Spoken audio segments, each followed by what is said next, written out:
Things that you need to be doing before you move into your home that you might not be thinking about, all coming up in this video. Hi, my name is Jenny. I am with Real Broker. Hit that subscribe button if you want to learn more about Utah, where you should move, and staying up to date on the market and what's happening. And I'm excited to get this video with you, so let's get into it.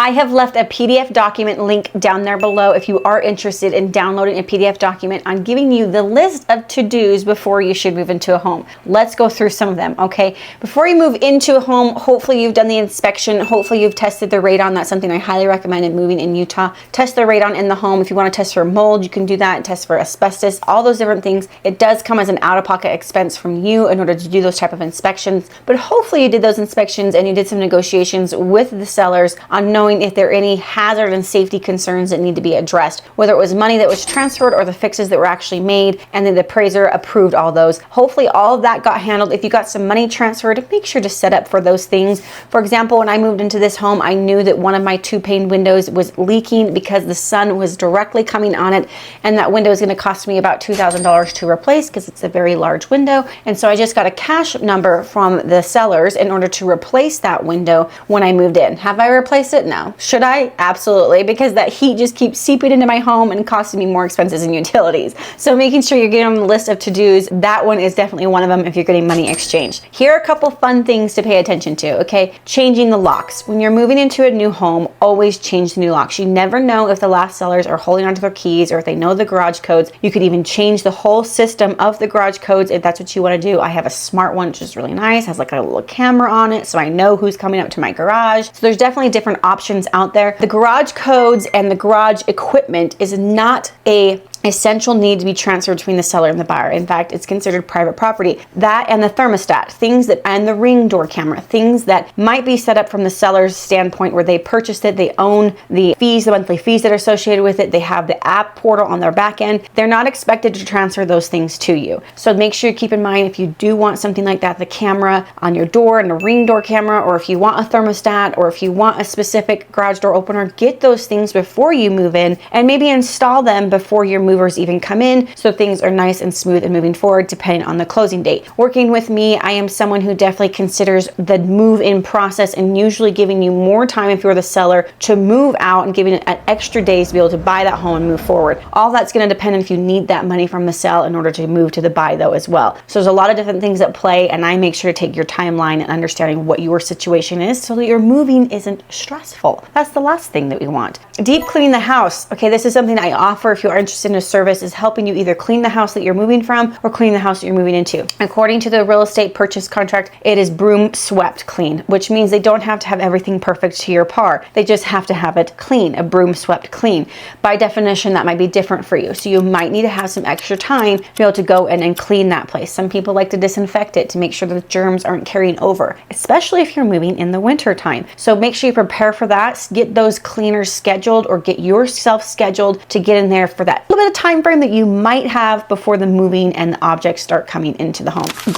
Great tip, which is on my list. Test, and I know your inspector usually does this, but do it yourself. If you're getting a smoke detector, schedule those carbon monoxide detectors, fire extinguishers, check the HVAC system, plumbing, and electrical. Hopefully your inspector did a lot of those things, but if you're wanting to upgrade them, make sure the batteries are out. I will tell you, inspectors will tell them if the batteries or the fire alarms are not working, because that's a safety and essential thing for a house to be having. So hopefully hiring an inspector out of pocket can save you some of this time. Transferring utilities and setup. This is really important because you don't want your utilities to turn off, because if the city turns off your utilities, there's what's called a setup fee. Most of the time in your cities, you're not going to have a transfer name fee. So if you call them before you move in, let's say about a week before you move in, even 4 days before you move in, and say, can we please transfer utilities in my name? Hopefully by then the sellers have said you need to drop off my name at this date, at this time, and I'm no longer responsible for the utilities of the home. You're going to need to call your gas and your electric. Another huge one that a lot of people don't think about is setting up your internet. So getting that modem set up, whether you're needing to have it be delivered, because some cities don't support the current internet that you might be using. I know that when I moved to Eagle Mountain, I had to change my provider, and I had to decide if I was going to buy my own modem, which takes time to actually get to my home through the mail, or if I was going to pay the monthly fee through the services and see if they'd come and set it up beforehand. beforehand. Internet sometimes is way more important than heat and air. I don't know why, but we just have to survive with our internet. And so making sure you're getting that timeline set through is going to be necessary to making sure you have internet.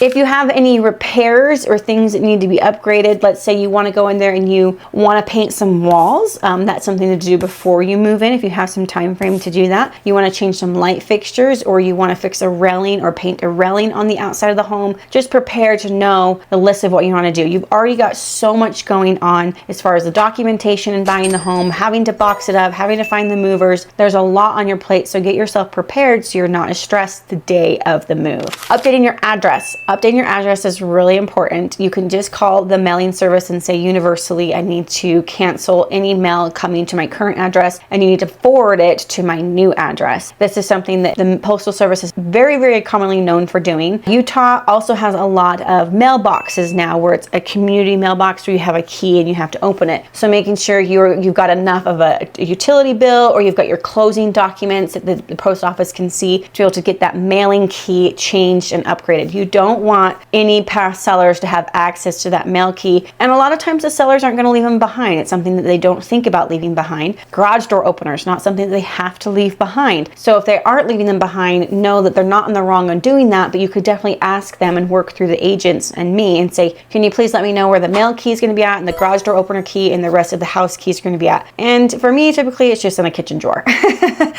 So it just depends on how the transfer of the keys is going to work. If you're someone who's interested in a security system, make sure you get that security system set up and ready to go. Whether you're transferring it from an address to another address, there might be some installations that need to happen there. Making sure all your windows and locks and your safety and concern of the home is there. Once the funding and the recording has happened and the transfer of the name, you are now responsible for that home. Also to note, if the sellers left anything in that home after the funding recording, or basically whatever the disclosure says, if we have a possession after 3 days or 5 days after funding, whatever the disclosures say and the addendum say, after that time frame, if they left something in the house, it now becomes your personal property. Now, I have had issues where it's like the seller's like, oh, we forgot something, can we go pick it up? It's up to you and your discretion, because you now own that property, and anything left in that property is now the new owner's property. Something that I love that my inspector does is he gives a back end scheduling of when you need to change out your filters, when you need to update yard care, when your appliances have a warranty issue on the back of them, or they have a recall on them. So I like using an inspector who actually gives you these resources for free that you can use and say, oh, by the way, you should be changing your filter, every 4 months,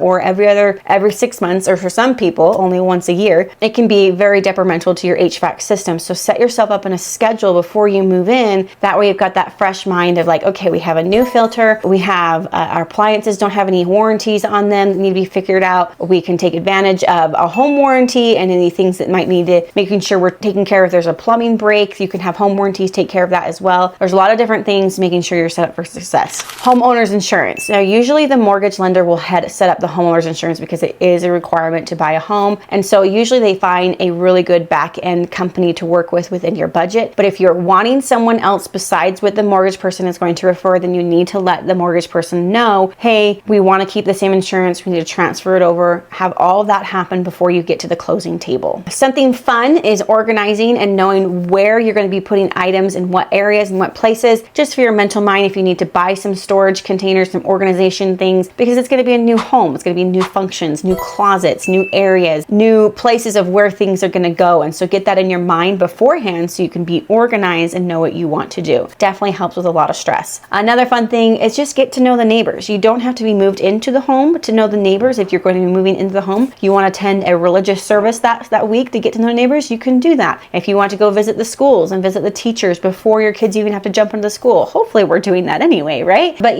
getting to know the neighbors more and say, hey, we're the new neighbors in here. What should we know about the neighborhood? What's your favorite things? What are the things you most dislike? How's the HOA? Things like that, to be able to ask the neighbors so you get an idea before you get into the neighborhood, which is typically supposed to be done during the due diligence phase, which is under escrow, under contract phase. But you can do it when you want to do it. It's all up to you. And the last but not least is stocking your essentials. So when you move in, heaven forbid you're out of toilet paper. Can you imagine moving into a house and you're like, honey, where's the toilet paper? So making sure you have enough food. I definitely give a basket to my clients because I know moving can be so stressful. I tried to help them with that move. So I'm here to help you guys and help you understand and know what things you need to be doing to make your move transition and be successful. successful. That is my number one goal, is making sure that this is a less stress as possible as I handle the back end and helping you know what things to look for when you're moving. Guys, if you are interested in using my services and want to talk more about your situation, I have a Calendly link down there below. Click it, get connected, find a time that you want to meet with me, and let's chat about your situation. Until then, you guys, I'll see you in my next video.